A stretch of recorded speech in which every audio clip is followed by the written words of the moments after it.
The chapter I'm going over is chapter 24. Are public officials always on the record? The case of the counselor's blog. So basically, a young B reporter, um, Miranda Watling, and she works for this school and she covers kindergarten through 12th grade. She's 22 years old. She's been covering the school education and like what goes on in school for a little more than a year. It was her first job after college, and basically, she finds comments that are controversial, that are from a public official that works with like the school board, because where she works at, they want to merge the schools from West Lafayette City Schools and the city itself. So they're trying to merge the schools together to save money and help for the just save money for the school and just preserve them the funding.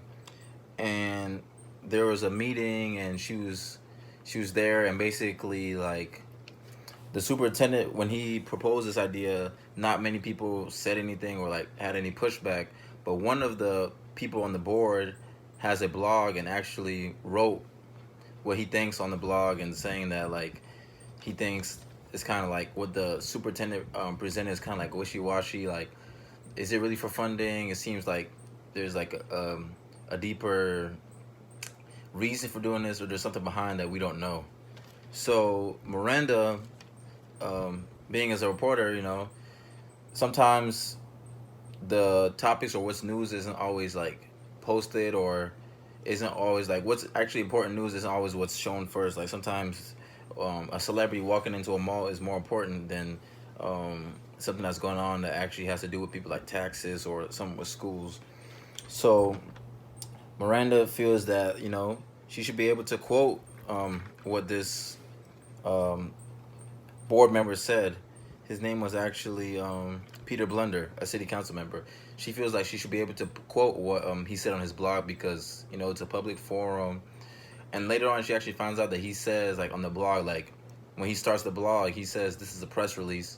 So basically, that's open information that anyone can use. I mean, at first I was thinking like it's a blog, but later on when you really think about it, I mean, one, he did say it's a press release, and two, like with the times going on now, this is said in 2008, but what anyone says online can now, like, people know now that it could be used against you. So that's what they always say with jobs and whatever. Be careful what you put on social media or whatever you put online.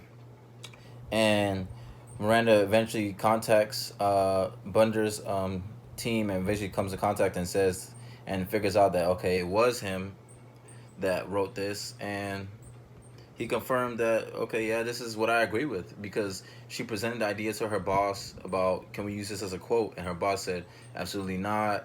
We don't even know if it's him that wrote it. And eventually, like I said, comes up to find out that it is the person, it is the city council member.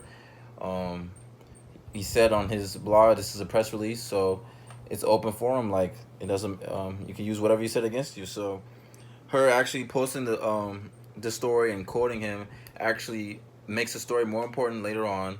And people comes to find out, a lot of people actually agree with him and feel like we don't need to combine the schools.